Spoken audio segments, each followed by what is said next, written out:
Do you dream of producing pro-level drum and bass from home, but feel completely lost on what gear you actually need? I've been producing for 20 years, from laptop-only setups to full studios, and I can tell you exactly what matters. So in this video, I'll show you 3 stupidly simple home setups that'll get you writing bangers without the overwhelm or the overspend. Let's start with some great news. You might not need to spend a single penny to begin making drum and bass. It's not just hype, it's the reality of modern music production. And because you're watching this video, it's likely that you already have all the tools you'll need for now. I've also put together a bit of a handy one-page PDF with all the information from this video in one handy place. You can either click the link in the description or you can scan this QR code just here. A good few years back, getting into drum and bass production meant investing heavily in expensive hardware and premium plugins. Today, it's as simple as using a basic laptop and the right software, and you're already on your way to producing professional sounding tracks. And it doesn't stop there. Even handheld devices can now be used to produce full music tracks, making the process even more accessible than ever. So how do we achieve this in practice? It's really straightforward. All we need are 2 things. First, a device to make the music on, whether that's a laptop or a desktop with sound, or even a phone or a tablet. Second, a piece of software, our digital audio workstation, or DAW for short. We'll dive into a fantastic DAW option in our next chapter, so stay tuned for that. So, it's tempting to think that your first step into drum and bass production should be buying expensive music software. But before you grab your wallet, I've got some awesome news for you. One of the most powerful DAWs out there is technically free, and it's one I've used for every major music product of mine for the last 15 years. I'm talking about Reaper. It's lightweight and brutally efficient, but definitely doesn't have the marketing clout that some of the big boys have. So there's a chance you haven't even heard of it. It's the DAW equivalent of a Volvo, built for efficiency and safety first. It's updated constantly by developers who are actual wizards. The coding is next level. I think I've seen it crash about 3 times in the entire 15 years I've been using the whole thing. And the entire program is only 11 megabytes and can fit on a tiny thumb drive. Pretty amazing. Its online community is also a goldmine for help and support. I've used nearly every major DAW out there, and I still keep coming back to Reaper for serious work. Now, full disclosure, Reaper doesn't come with a truckload of fancy looking plugins. It's not here to wow you with visuals, but it gives you exactly what you need to get going. And you can load in any third-party VST that you like. And the absolute best part, the trial is fully functional and technically never expires. If you do pay for it, it's around $40, cheaper than a single greasy takeout meal and way more satisfying in the long run. With a basic setup, you might run into a few minor issues. Audio quirks and glitches that can seem worse than they really are. But don't worry, there are simple ways to navigate them. When you rely on your computer's built-in sound, you might encounter a few common issues. For example, you could notice latency, which is the delay between playing a note and hearing it. Latency is quite common, especially when recording live instruments, but it can also appear when inputting notes on a keyboard. Additionally, you might notice clicks and pops during playback. These audio glitches usually happen because the audio drivers aren't fully optimized, and onboard sound cards are not meant for advanced audio production. The good news is that these glitches generally don't make it into your final rendered track, so they're not showstoppers. In short, these minor issues are common and part of the learning curve, and there are also workarounds that can help improve both latency and audio glitches. So how do we tackle these issues effectively? When it comes to latency, one helpful approach is to focus on inputting MIDI notes by drawing them directly into your DAW, rather than recording them live. This helps you avoid latency altogether and keeps your workflow smooth. For those clicks and pops during playback, one simple technique is to freeze tracks. By rendering them to audio, you reduce the load on your computer's CPU, helping minimize those glitches. And remember, while these minor issues can be a bit annoying, they're not deal breakers. As well as these workarounds, there's also ways to completely solve both of these issues, and we'll be covering that next as we move on to our intermediate setup. Once you've got a few projects under your belt, you'll probably notice your system starting to struggle a bit. You've got more plugins, you're dealing with heavier mixes, and maybe you're even thinking about recording some instruments. This is where it makes sense to level up to a proper audio setup. As your production grows, so does the load on your computer and audio drivers. That's when the familiar clicks and pops and dropouts start creeping in. And if you want to record with a microphone or play with live inputs, that's when standard computer sound really truly shows its limits. So how do we fix that? Get yourself an audio interface.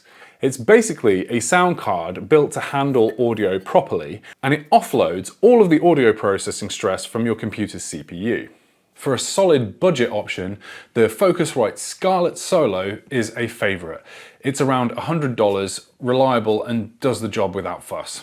I personally use a bit of a higher end interface with more ins and outs since I record vocals and other non-D&B bits and bobs. But for most intermediate setups, a basic interface will kill the latency and stop the glitches and let you record clean audio. It's one of those upgrades that instantly makes the whole experience smoother, and it doesn't require selling a kidney.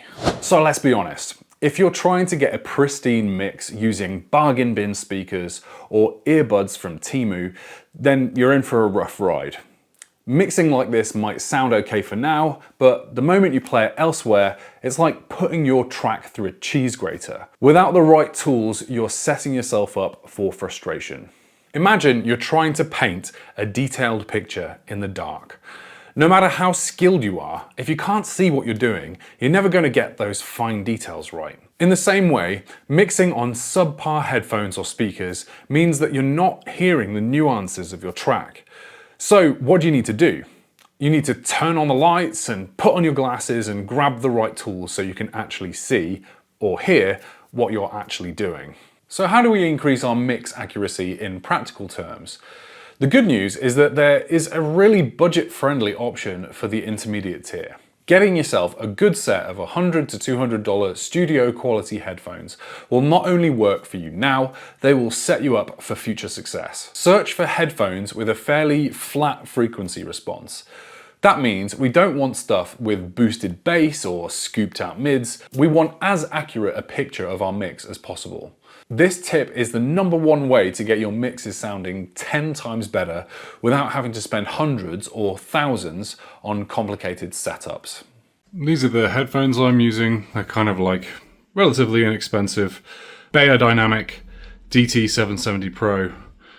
A lot of people use these.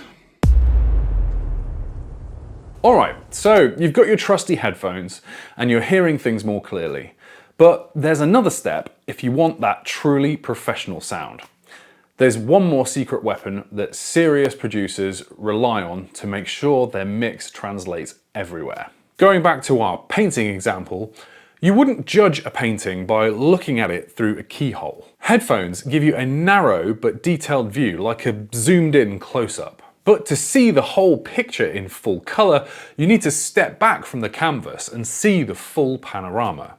In audio terms, that means using studio monitors so you can hear your music in a room and not just inside your head.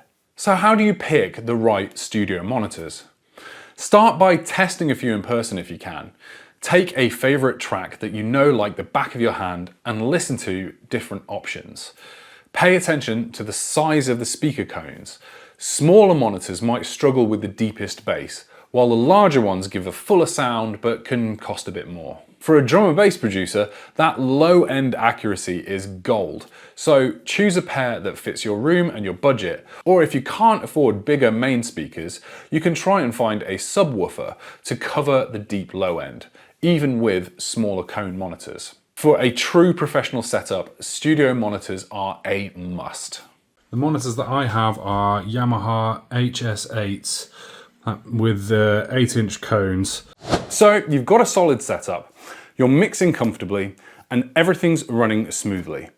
But when you're ready to take your drum and bass production to the next level, There's one more step that can give you even more creative flexibility and make your workflow a breeze. Imagine having a toolbox where every tool is custom made for your style of music. Instead of searching for the right plugin or wrestling with clunky workarounds, you've got everything you need at your fingertips. That's the kind of advantage a more advanced DAW can offer. It's like upgrading from a single reliable multi-tool to a professional workshop designed specifically for the genre you love. So if you've been using something like Reaper or GarageBand and you're finding that you want more flexibility, it might be time to consider a DAW like Ableton, FL Studio or Logic. They offer a broader range of native plugins that are actually built into the programs themselves. There are also communities you can find full of genre-specific resources. It's not a must, but it's a powerful way to expand your creative horizons when you're ready. Next, let's talk about the most overwhelming part of music production for almost every beginner and intermediate producer: VSTs. There are literally thousands of virtual instruments on the market, all promising to be the last plugin you'll ever need. So how do you choose ones that actually matter? Let me simplify this mess for you. So here's the truth. You don't need 200 plugins to make pro-level drum and bass. In fact, most DAWs already include great built-in synths and samplers. But once you want a bit more power or just a cleaner workflow, having one good synth and one good sampler as your foundation can take you a really long way. For synths, you can't really go wrong with Vital. It's powerful, intuitive, and has a completely free tier. If you want more presets or features, there's $25 and $80 versions, but even the free one punches well above its weight. If you're looking for next level depth, Phase Plant is a beast. Modular, pristine, and built for serious sound design. It's also what I use. It's a bigger investment, but if you're aiming to craft your own sound, it's hard to beat. On the sampler side, Contact by Native Instruments is the go-to. It's been an industry standard for years, and the amount of multi-sampled instrument libraries available for it is ridiculous. If you want authentic strings, cinematic textures, or weird one-shot packs, Contact will have you covered. So stick to two tools, one synth, one sampler, and you've got a pro-level foundation without the bloat. Once your core setup is dialed in, you might start wondering what extras and peripherals are actually worth it. There's a lot of shiny gear out there, but a few key upgrades can seriously level up your workflow and sound without sending you into plugin paralysis. First up, multi-effects plugins. These aren't essential, but they're a smart move if you're looking to go beyond your DAW's built-in tools. A great example is the FabFilter suite. It's packed with a pro-grade EQ, compressor, distortion, and reverb, all wrapped in the cleanest user interfaces out there. It's also used across top-tier productions, and it'll handle all of your audio effects needs in one neat package. Second, a MIDI controller keyboard is not just for pianists. A good MIDI controller helps you audition samples faster, experiment with melodies using your hands, and adds a tactile layer to your workflow. Many also come with knobs and sliders which let you control synth filters or effects parameters in real time. Great for building natural movement into your sounds. These aren't essentials, but they're nice upgrades for when you're ready. If you're tired of clicking everything with the mouse and want more sonic flexibility in your effects chain, these two investments can dramatically improve your creativity and speed. Just start with what solves your current bottleneck and grow from there. Now for the final point, and it's a big one. As you level up your home production game, it's easy to fall into the trap of thinking you need every shiny bit of gear under the sun. But here's the truth. Not everything is worth the money, especially early on. Let's start with room treatment. You'll hear people say it's essential for pro mixing, but building a sonically dead room is expensive, complicated, and often complete overkill for most setups. It's not just sticking foam panels on the wall and hoping for the best. I've worked for years in untreated rooms in my own places. It's not perfect, but I make it work by referencing tracks on different speakers and different listening environments. I've learned the quirks of my room and I mix accordingly. That alone can get you 90% of the way there. Next, there's hardware. Synths, compressors, reverbs. Yes, they look amazing and feel great to use, but they come with added complexity, setup time, maintenance, and a steeper learning curve. Unless you're building a full-blown studio, hardware often creates more problems than it solves. The in-the-box options available in all DAWs today are powerful, stable, and more than enough for professional quality results. Here's the takeaway. Don't sink money into gear that doesn't solve a real problem. Wanting something isn't the same as needing it, and most of the time, the desire to use it fades faster than the time you spend learning it. Spend your time getting good with the tools you already have. And if there's a piece of gear that you genuinely love and can't stop thinking about, then sure, go for it. Just don't let FOMO dictate your spending habits. Solving your setup issues feels fantastic and can help you achieve your dreams in producing the best mix you can possibly make. But knowing how to start your tune can still cause you to be totally paralyzed with indecision. That's why I made this video here, where I studied 50 different tunes intros to steal their magic formula. So please click that next if you want to make killer D&B introductions every time.